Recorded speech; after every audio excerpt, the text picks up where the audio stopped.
Hi. So let me begin by asking you a question.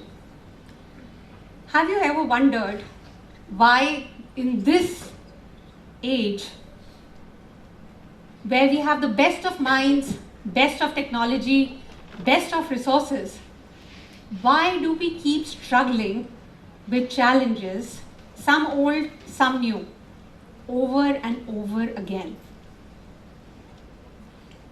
So today I'm going to talk about to make a difference, go beyond the depths to explore the breadth. Let me tell you my story. I started my career as a scientist working on a vaccine against a virus which made small babies very, very sick. Being in a hospital in the children's department, outside my laboratory, I saw small, very sick children every day. It is here that I realized that my work was not on the vaccine. It was not on the virus. It was for them. And that realization made me uncomfortable. I was uneasy because I did not know when my work would be able to translate and help them. I didn't have an answer. That made me uncomfortable. Thankfully, some years down the line, that life-saving vaccine is out in the market and it's routinely given to small children now. But that's a good story. Most of the stories do not go this way. Some very interesting, very state-of-the-art work remains unutilized or underutilized.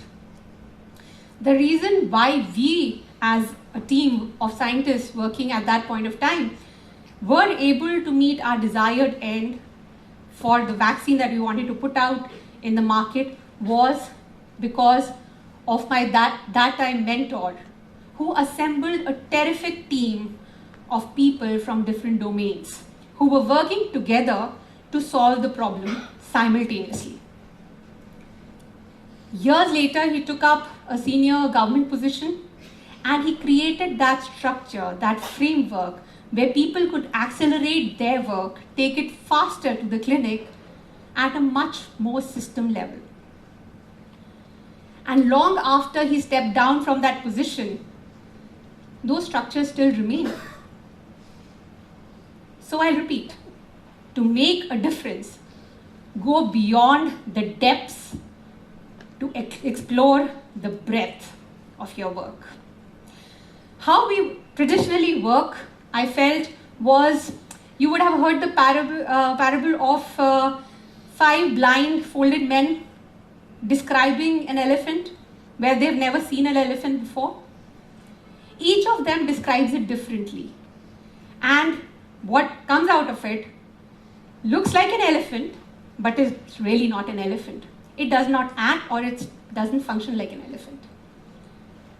That is how I felt we work, and that's why many of the things do not go where they are supposed to go. So I wanted to do things a little differently when I started out my research career and started leading my own scientific team. I was very sure that I wanted to be in translational research, that is research which is taken to the market within a short span of time, as opposed to the basic research which looks for academic learning and in-depth investigation. I did not want to be in the academia or in the research institute because, again, I was a bit uncertain. The permanency of the things was supposed to be how scientists were supposed to exist. But I wanted my knowledge to mean a little different, to be applied in different settings. It's just that I didn't know how. And I know I'm not the only one. There are many like me. And I see a few of you smiling and nodding. So there you know, so you know what I'm talking about. As children, you would have heard this question, $1 million question many times. What do you want to be when you grow up? Yes, I see you smiling again. So, what do you want to be when you grow up? And frankly, at that stage, we do not really understand the question that well, or we don't have the experience of being any one thing at that point of time. We are different things every day. And well, we know of adults who are still struggling with that question of what do they want to be when they grow up. But I'll tell you what I answered. I answered that I want to be a doctor because I want to help people. Yes, that's what I answered. But maybe because I thought that was the only way people could be helped. So the crux is that at that point, everything is possible. Life is limitless. And then we have the systems asking you, what do you want to be when you grow up? They want to constrain the limitless into the limited. And you to gain your identity through that one skill. We specialize. We learn more and more about less and less. We go deeper, but we do not go wider enough in our fields because that's not acceptable. That's not the norm. But is it bad? Is it bad? I specialized, so let's continue with that journey. So I specialized, did what the scientists are supposed to do, got my own grants, wrote publication, filed patents, mentored students, everything that a scientist is supposed to do. But then I craved for something more, something different. At that point, during my doctoral work, I started writing more as, small notes to myself because I wanted to create that anthology of small pieces of very interesting work that I found. And least I forgot, so I just wrote it down for myself. Later I observed that, sooner I started writing articles and columns for others as well. And thankfully, people found it. It was a reason that they read it. So I'm thankful for that. But what I realized is that it was such an important tool. By demystifying my field, people from other fields could understand what I was doing. And we need more of that. Otherwise, I'll ask you a question. Why are we dealing in this day and age, I repeat myself, for century-old diseases like tuberculosis and malaria, where we've been able to eliminate many other diseases? Or why the farmer today still bows down to the weather gods? Or why we continue to deplete our natural resources, pollute our environment, destabilize our ecosystem when we know that clearer options and greener options exist? People from other domains have to start looking at the problems, and therein lies the solution. So I'll repeat myself. To make a difference, go beyond the depth to explore the breadth.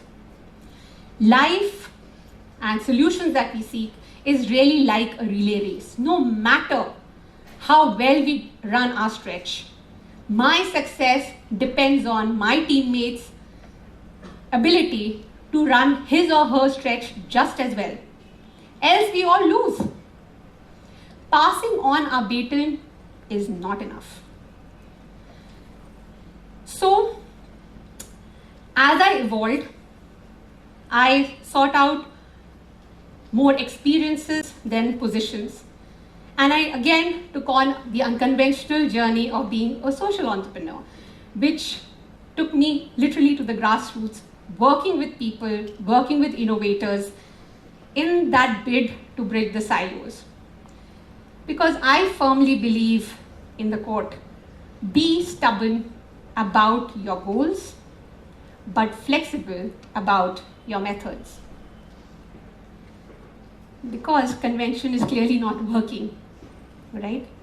And look where we are leading ourselves to. We are on the verge of kind of self-destruction. Look at what has happened in the past decade. It was the warmest decade that we have been through. Bushfires, temperatures, the ice melting, and you have it.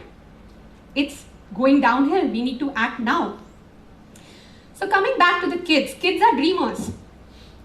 And then we ask the question, what do you want to be? That is restrictive. Humans are inherently creative. We've evolved from being cave dwellers to space explorers, and being only 0.01% of life on Earth, we have become the dominant species. To be human is to be creative, is to be imaginative. Why are we not doing that?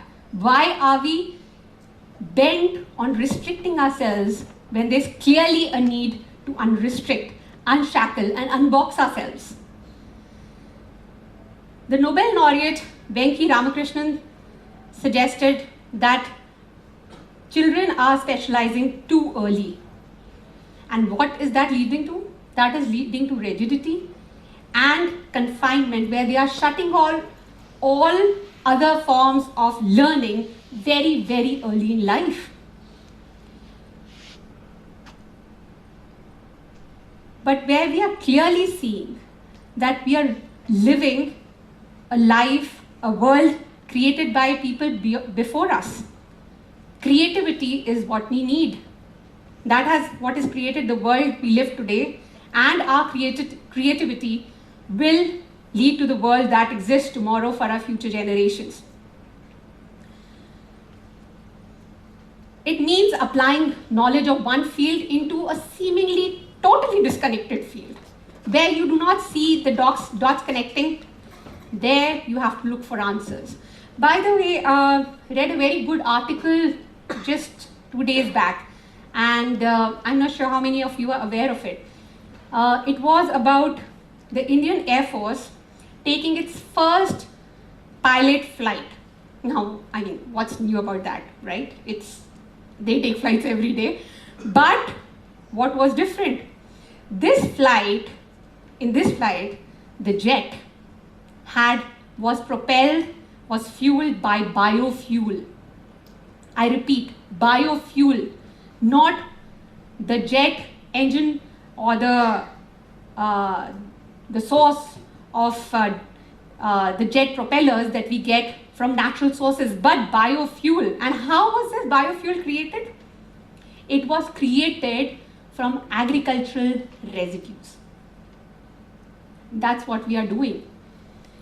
Taking the solutions from one totally unrelated field and using it for the other. There you have it. That's what I mean when I'm saying creativity is what is going to define us in the future. So what do? You have to be open to influences, because our brains works that way. The brain wants more influences because that is its fuel. I'll give you an example. Take food. Now when we see food, not seafood, as in look at food, we don't instinctively start eating, do we? Well, exceptions are always there. Some of us do start eating instinctively, but for us, food could be many different things. For example, the obvious eating. The other is people use food art, create things out of food, make really exotic dishes with the boring pumpkin, and yes, not to forget, make weapons out of onions. That is what the creativity of the human mind brings. Now, the United Nations has called this the decade of delivery. Now, what does this mean for us? It means that we have to get the ideas that we have, combine it with the concepts that we have acquired, and mix it with the influences that we have assimilated to create powerful tools to empower us to create solutions which did not exist before. Creativity is about creating something which is not there in the real world yet. Coming back to kids and their creativity. Now you see a kind of a reverse trend happening. Now you would have heard of people taking idea competitions and hackathons to schools, colleges, and giving them real world problems. You know why? Because as adults, we are not able to solve them. Simple. For us to solve it, we need to recondition our mind and unlearn a lot of things. But sadly, we don't have that much time. So let me repeat. To make a difference, go beyond the depth and to explore the breadth of your knowledge. Today, mental health has become an epidemic. It is given that 1 out of 6 children is suffering from mental illness. That is about 20% of the adolescent population. We want to confine them for job-oriented education, whereas we don't even know what kind of jobs are going to exist 10 years, 20 years down the line when they'll actually be ready to enter the workforce. So what are we preparing them for? We have 5 to 12 million people in India. Estimates vary according to the study. So roughly this is the figure of people becoming age eligible every year to join the workforce. Do we have the jobs? Do we have the jobs enough? The jobs have really not kept up. So what are we preparing them for? We don't know the jobs. There are no jobs as much as the people who are going to be seeking them out. Domain knowledge is not enough to keep us afloat. It is the skills that we need to go forth in the future. Now I'll give you an example of one work that we did in Andhra, and we took this very high-end technology which was supposed to bridge the gap between the doctors in the city and the people who sought healthcare in the villages. We wanted to bridge the gap because there were not enough hospitals, not enough healthcare workers in the villages. You know what advice we got from a person there? Madam, don't give us technologies. First, please tell our healthcare workers to speak to the patients nicely. They will come back. Because with the high-end technology, if the soft skill of the healthcare worker is not sufficient, no matter whatever you put in, they are not going to come back. And they'll go to, the practitioners who are not certified and who have the confidence of the local people. So it's no wonder that now liberal arts, the skill acquired from liberal arts is now being applied for the advancement of science and technology. So skills to be creative, skills to be imaginative, empathetic and agile. So that we can learn fast, we can adapt fast, and we can implement fast. To make the difference, go beyond the depth and explore the breadth. Coming back, so I'm a scientist, I'm a social entrepreneur, I'm a writer, recently certified in equity trading and investments, and believe me, there's magic in those numbers. I'm learning to solve the Rubik's Cube and learn the piano. There you have it. So as I can, you would have heard this, mutant and proud. But going beyond the labels has really helped me translate my training much further because I've got the freedom to do so many different things in so many different settings. So being a jack of all trades, master of one, is really not that bad if you look at it. So I urge you to do this. Find or follow your purpose and your passion and have an open mind to how you're going to solve it. Leverage your various multi-skills. Do not start shutting them off to fit in. Rather, own their path boldly. Stay connected to the people or the cause that you care for. Because believe me, they are going to be your biggest inspiration. will give you a reality check and help you understand the problem from 360-degree angle. And that is what makes the difference, because a well understood problem, the solution just emerges from that. And finally, create or find more people like yourselves, because the world needs you. Systems can follow, but it begins with you. So I'll end by asking you, if not now, when? If not you, then who? Thank you.